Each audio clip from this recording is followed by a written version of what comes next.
उसमें जो सशक्तिकरण का भाव पैदा होता है और गरीबी से लड़ने में उसकी मदद करता है। स्वच्छ भारत अभियान के तहत बने 12 करोड़ शौचालय, प्रधानमंत्री उज्ज्वला योजना के तहत निःशुल्क दिए गए 10 करोड़ गैस कनेक्शन, 80 करोड़ जरूरतमंदों का राशन, सौभाग्य योजना, जल जीवन मिशन जैसे अनेक योजनाओं में गरीब को ये भरोसा दिया गया है कि वे सम्मान के साथ जी सकते हैं।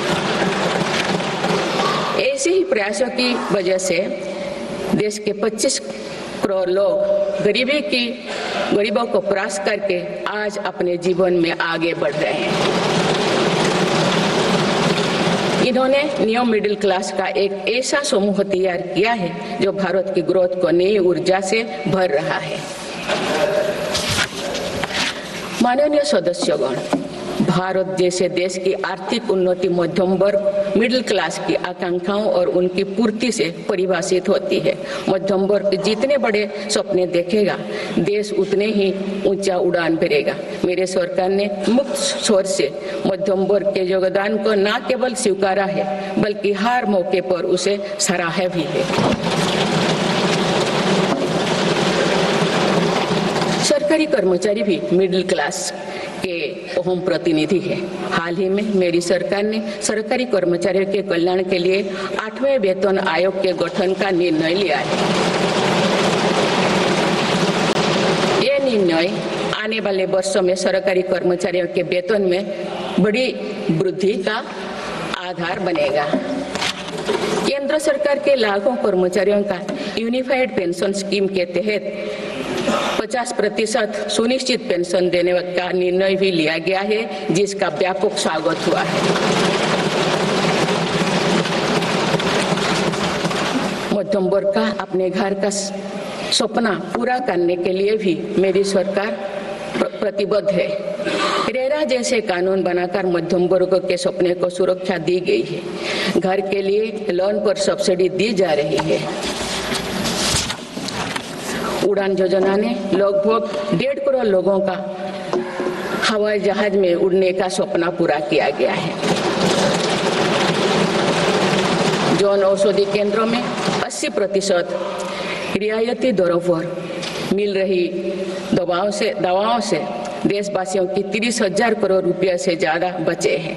हर विषय की पढ़ाई के लिए सीटों की संख्या में भी कई गुना बढ़ोतरी का बहुत लाभ मध्यम वर्ग को मिला है। राष्ट्र निर्माण में करदाता के योगदान को मेरी सरकार ने सम्मान देते हुए टैक्स से जुड़े मसलों को आसान किया है। टैक्स विवादों को कम करने के लिए फेसलेस मूल्यांकन की शुरुआत कर पारदर्शिता बढ़ाई गई है।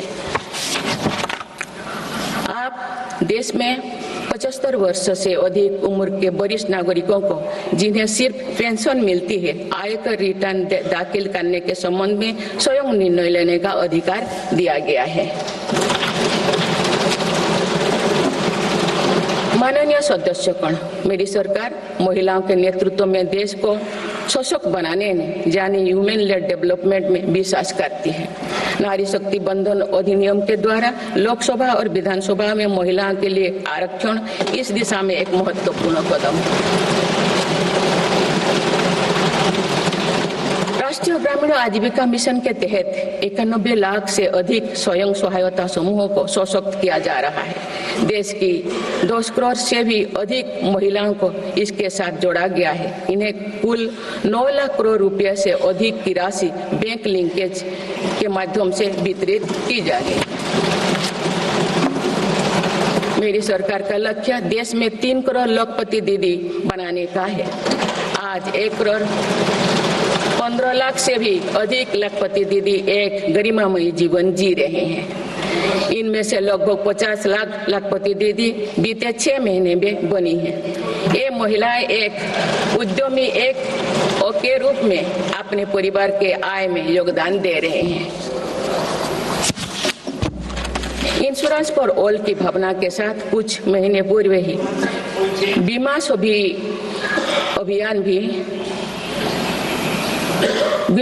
अभियान भी शुरू किया गया है। हमारे बैंकिंग और डिजी पेमेंट्स सखियां दूर दराज के इलाकों में लोगों को वित्तीय व्यवस्था से जुड़ने में महत्वपूर्ण भूमिका निभा रहे हैं। कृषि सखियां नेचुरल फार्मिंग के बढ़ावा दे रही हैं और पशु सखियां के माध्यम से हमारा पशुधन मजबूत हो रहे हैं। ड्रोन दीदी योजना महिलाओं के आर्थिक और तकनीकी सशक्तिकरण का माध्यम बने हैं। ये एक इस संसद के लिए गौरव का विषय है कि बड़ी संख्या में भारत की बेटियां लड़ाकू विमान उड़ा रही हैं, पुलिस में भर्ती हो रही हैं और कॉरपोरेट कंपनियों का नेतृत्व भी कर रहे हैं। मेरी सरकार के निर्णय के बाद बालिकाओं की भर्ती राष्ट्रीय मिलिट्री स्कूलों में प्रारंभ हो गई है। नेशनल डिफेंस एकेडमी में भी महिला कैडेट्स को भर्ती शुरू की गई। हमारी बेटियां आज ओलंपिक में मेडल लाकर देश को भी गौरवान्वित कर रही हैं। मैं भारत की संसद के माध्यम से देश की नारी शक्ति को विशेष बधाई देती हूँ।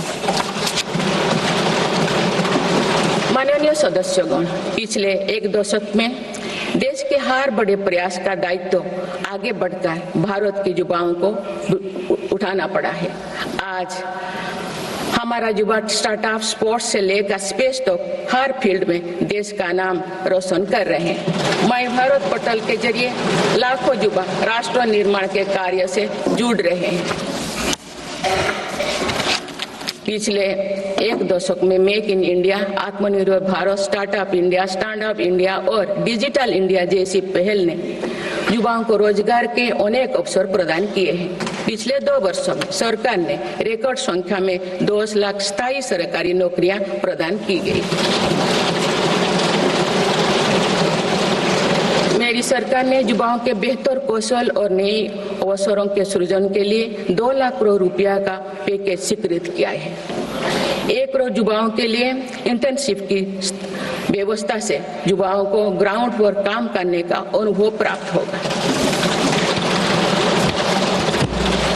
आज देश में 1.5 लाख से अधिक स्टार्टअप है जो इनोवेशन के स्तंभ के रूप में उभर रहे हैं।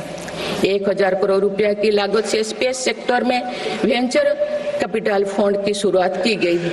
US world future skill index 2025 में भारत विश्व में दूसरे नंबर पर पहुंच गया है। यानी फ्यूचर ऑफ वर्क श्रेणी में एआई और डिजिटल टेक्नोलॉजी अपनाने में भारत दुनिया को रास्ता दिखा रहा है। ग्लोबल इनोवेशन इंडेक्स में भी भारत की रैंकिंग 76 से सुधार कर 39 हो गए हैं। माननीय सदस्यगण, मेरी सरकार राष्ट्रीय शिक्षा नीति के माध्यम से विद्यार्थियों के लिए आधुनिक शिक्षा व्यवस्था तैयार कर रही है। कोई भी शिक्षा से वंचित ना रहे, इसीलिए मातृभाषा में शिक्षा के अवसर दिए जा रहे हैं।